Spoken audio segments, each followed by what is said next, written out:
দখল দূষণে বিপর্যস্ত আর বেদখল হওয়া রাজধানীর খালগুলো পুনরুদ্ধারে বদ্ধপরিকর সরকার। মিরপুরে বাউনিয়া এলাকায় আজ সংস্কার কাজের উদ্বোধন করতে গিয়ে একথা জানিয়েছেন পরিবেশ উপদেষ্টা সৈয়দা রিজওয়ানা হাসান সহ সরকারের ৩ উপদেষ্টা। এ সময় নির্বাচন প্রসঙ্গে সাংবাদিকদের প্রশ্নের জবাবে তারা বলেন, সংস্কার শেষে নির্বাচনের দিকে এগিয়ে যাচ্ছে সরকার।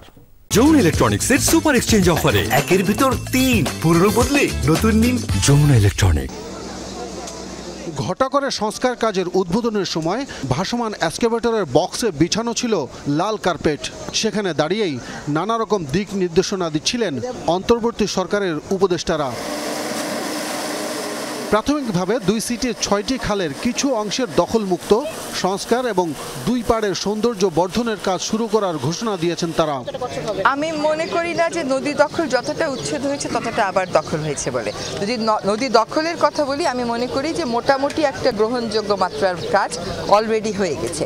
কিন্তু দূষিত নদীর পাড়ে আপনি যতই সুন্দর ওয়াকওয়ে করেন না কেন, মানুষ তো হাঁটবে না। হাতির ঝিল খুব সুন্দর হয়েছে, কিন্তু আপনি হাঁটতে গেলে নাকে রুমাল দিতে হয়। আমরা কাজটা শুরু করে দিয়ে যাব, তারপরে পরবর্তী সরকার এসে দায়িত্বটা নিয়ে। খালগুলোর দুরবস্থার জন্য বিগত সরকারগুলোর অনিয়ম দুর্নীতিকেই প্রধান কারণ দেখছেন উপদেষ্টারা।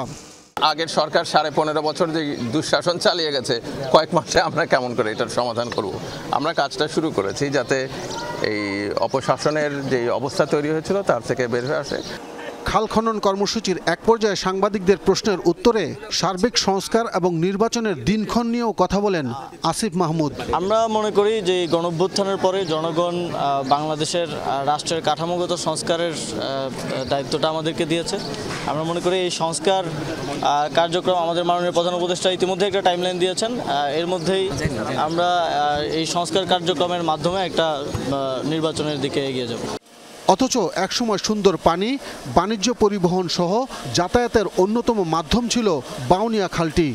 আমি ধান করতাম, ফসল করতাম, এখন আস্তে আস্তে চতুর্থ সাইডে মনে করেন যে বিল্ডিং করিয়া মনে করেন ময়লা সলা ফেলাইয়া এখন রাস্তা চাপাই ফেলাইছে খাল। আগে অত বড় আছে না, কাটাইছে তা একটু বড় হয়েছে, আগে তো আরো খাল আছে। যারা দখলদারি তারা এরা কিছুদিন পর পরই আবার তারা জায়গাটা দখল করে নিয়ে নেয়। যাক, তবে এবার নৌবাহিনীর তত্ত্বাবধানে প্রায় 3 কিলোমিটার অংশের সংস্কার ও দখলমুক্তের কাজ শুরু হওয়ায় কিছুটা আশার আলো দেখছেন এলাকাবাসী।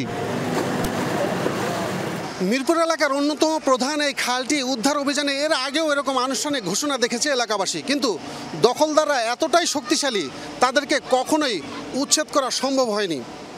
এবারও সেই আনুষ্ঠানিক ঘোষণা আবারও দেওয়া হয়েছে, তবে কার্যকর কতটুকু হবে সেটাই ভবিষ্যতে বলে দেবে। আব্দুল্লাহ তুহিন, যমুনা নিউজ, বাউনিয়া খাল, মিরপুর।